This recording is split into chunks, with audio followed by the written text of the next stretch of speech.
Welcome to Day Music, and we will be talking about Queen. Queen were formed in London in 1970 by Freddie Mercury, Brian May, Roger Taylor and John Deacon. Their earliest works were influenced by progressive rock, hard rock and heavy metal. By the early 1980s, Queen were one of the biggest stadium rock bands in the world. Their performance at the 1985 Live Aid concert is ranked among the greatest in rock history by various publications. The founding members of Queen met in West London during the late 1960s. Guitarist Brian May had built his own guitar with his father in 1963. The group played their first London gig on 18 July 1970. Queen recorded Keep Yourself Alive at the Lane Lea Studios in 1972. The group were unhappy with the re-recording of The Night Comes Down, so the finished album uses the demo. By January 1972, the band finished recording their debut album, but had yet to secure a record contract. Queen's debut album, Queen, was released in July 1973. The front cover showed a shot of Mercury live on stage, taken by Taylor's friend Douglas Pudderfoot.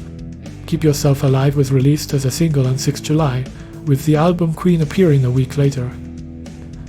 The album reached number 5 on the British album chart and became the first Queen album to chart in the UK. The group spent the remainder of the year touring the UK. Supporting Mott the Sheer Heart Attack is Queen's third album. Released in 1974, it reached number 2 in the UK, sold well throughout Europe, and went gold in the US. The single Killer Queen was written by Mercury at a high-class prostitute. Queen started work on their fourth album, A Night at the Opera, taking its name from the popular Marx Brothers movie. At the time, it was the most expensive album ever produced, costing £40,000 sterling and using 3 different studios.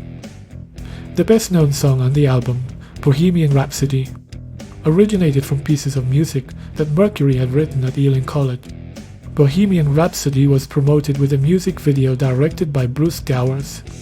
The group wanted a video so they could avoid appearing on the BBC's Top of the Pops, which would clash with tour dates. The video cost £3,500, 5 times the typical promotional budget, and was shot in 3 hours. A Night at the Opera has frequently appeared in greatest albums lists reflecting the opinions of critics. The band's 6th studio album, Muse of the World, was released in 1977. It reached number 1 in the UK and Japan. And number 5 in the US. The major hit on the album was Somebody to Love, a gospel-inspired song in which Mercury, May and Taylor multi-tracked their voices to create a gospel choir.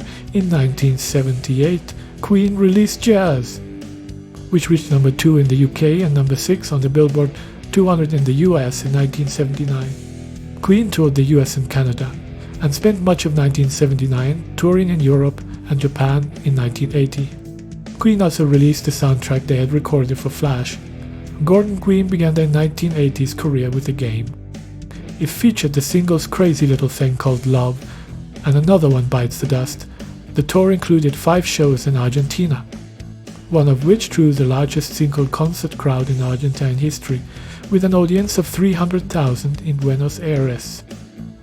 The ballad Love of My Life stole the show in South American concerts. Queen worked with David Bowie on the 1981 single Under Pressure in 1982. The band released the album Hot Space, a departure from their trademark 70s sound, this time being a mixture of pop rock, dance, disco, funk, and R&B. Most of the album was recorded in Munich during the most turbulent period in the band's history. Though the album confused some fans with a change of musical direction, it still reached number 4 in the UK. The band stopped touring North America after their Hot Space tour, as their success there had waned in February 1984. Queen released their 11th studio album. The work's hit singles included Radio Gaga, which makes any nostalgic defense of the radio format. Hammer to Fall and I Want to Break Free. The group finished the year with a Japanese tour. Queen donated to a school for the deaf and blind as a philanthropic gesture, but were fined by the British Musicians Union and placed on the United Nations blacklisted artists. Queen played in South Africa during the height of apartheid and in violation of worldwide divestment efforts and United Nations cultural boycott. In 2021, Taylor voiced his regret for the decision to perform at Sun City, saying that we went with the best intentions, but I still think it was kind of a mistake Queen went on the Magic Tour. The final tour with Mercury, the two produced a string of hits including A Kind of Magic, Friends Will Be Friends, Princes of the Universe, and Who Wants to Live Forever, the latter featuring an orchestra conducted by Michael Kamen. The Magic Tour's highlight was at Wembley Stadium and resulted in a live double album Queen at Wembley. Released on CD and as a live concert VHS DVD, the band released The Miracle in 1989. The album continued the direction of A Kind of Magic, using a pop-rock sound mixed with a few heavy numbers in 1990. Queen ended their contract with Capitol and signed with Hollywood Records. Their 14th studio album, Innuendo, was released in early 1991, with Innuendo and other charting singles released later in the year. The band's second Greatest Hits compilation, Greatest Hits 2, followed in October 1991. These Are the Days of Our Lives was Mercury's final work with Queen. The single went to number 1 in the UK, remaining there for 5 weeks. Initial proceeds from the single were donated to the Terence Higgins Trust, an AIDS charity. Bohemian Rhapsody was featured in the 1992 comedy film Wayne's World on 20 April 1992. The Freddie Mercury tribute concert was held at London's Wembley Stadium on 25 November 1996. A statue of Mercury was unveiled in Montreux, overlooking Lake Geneva, almost 5 years to the day since his death. In January 1997, Queen performed the show Must Go On Live with Elton John and the Bijard Ballet in Paris on a night Mercury was remembered. In November 1999, Greatest Hits 3 was released. By this point, May and Taylor announced that they would reunite and return to touring in 2005 with Paul Rodgers, founder and former lead singer of Free and Bad. Company Brian May's website also stated that Rodgers would be featured with Queen as Queen Paul Rodgers. Queen's vast amount of record sales made them the second best-selling artist in the UK Gov at the end of 2004. Not replacing Mercury in November 2004, Queen were among the inaugural inductees into the UK Music Hall of Fame, and the award ceremony was the first event at which Rodgers joined May and Taylor in mid-2009. After the split of Queen Paul Rodgers, the Queen Online website announced a new Greatest Hits compilation named Absolute Greatest. The album was released on 16 November and peaked at number 3 in the official UK chart on 7 May 2010. Queen's manager Jim Beach put out a newsletter stating that the band had signed a new contract with Universal Music Queen close to the 2011 MTV European Music Awards. May and Taylor announced that they were quitting their record label EMI after almost 40 years on 20 August 2010, with Adam Lambert on vocals performing The Show Must Go On. We Will Rock You and We Are the Champions. The collaboration garnered a positive response from both fans and critics, resulting in speculation about future projects together. In November 2014, Queen released a new album, Queen Forever. The album is largely a compilation of previously released material, but features 3 new Queen tracks featuring Lambert. Queen Adam Lambert performed in the shadow of Big Ben in Central Hall, Westminster, Central London at the Big Ben New Year concert on New Year's Eve 2014 and 2016. The group embarked across Europe and Asia on the Queen Adam Lambert 2016 Summer Festival Tour. They toured Japan and South Korea in January 2020, followed by Australia and New Zealand. The following month, Queen drew artistic influence from British rock acts of the 1960s and early 1970s.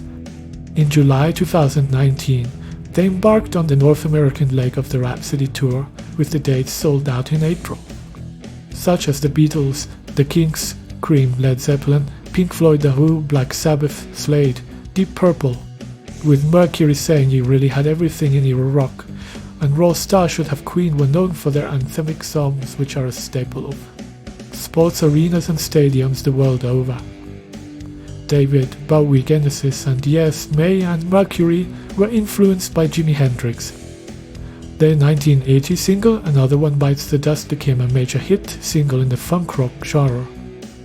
A distinctive characteristic of Queen's music are the vocal harmonies, which are usually composed of May, Mercury, and Taylor. Queen have appeared in a number of music videos. Many of their videos use footage from classic film. In May 2002, a musical or rock theatrical based on the songs of Queen opened at the Dominion Theatre in London's West End. Queen's music also appears in the off-Broadway production Power Ballads in conjunction with Electronic Arts. One mixes and accompanying videos in 2005 for the 30th anniversary of the album's original release, CD/DVD video set Sacha Baron Cohen was to play Freddie Mercury and biographical film about the band. Queen released the computer game Queen. The Eye 1998, A Night at the Opera was re-released with some revised 5. In July 2013, Baron Cohen dropped out of the role due to creative differences between him and the surviving band members, Ben Whishaw. Bohemian Rhapsody focuses on Queen's formative years, and the period leading up to the celebrated performance at the Bohemian Rhapsody was re-released as a single in 1992 after appearing in the comedy film Wayne's World. Known for playing Q, the James Bond film Skyfall, was a possible replacement for Baron Cohen in the role of Mercury. The single reached number 2 on the Billboard Hot 100 and helped rekindle the band's popularity in North America. Several films have featured their songs performed by other artists in 2002. Queen's Bohemian Rhapsody was voted the UK's favourite hit of all time in a poll conducted by the Guinness World Records British Hit Singles Book. In 2004, the song was inducted into the Grammy Hall of Fame in December 2018. It became the most streamed song from the 20th century. The number of downloads of the song and original video exceeded 16 billion across global on-demand streaming services. Queen albums have spent a total of 1322 weeks 26 years on the UK album charts. The Greatest Hits solo album is the UK's 10th bestseller, with sales of 3,746,404 copies. In 2018, Business Insider in the US ranked Queen the third most popular rock band of all time. After the Beatles and Led Zeppelin, Queen have been credited with making a significant contribution to genres such as hard rock and heavy metal. The band have been cited as an influence by many other musicians. In 2004, Queen became the first Western rock act to be officially accepted in Iran following the release of their Greatest Hits album. Yngwie Malmsteen, a pioneer of neoclassical metal, listened to Queen as a kid. Thom Yorke of Radiohead received his first guitar at 7 years old. Encouraged after seeing May in a broadcast of a Queen concert. Thanks for watching the video. See you next time.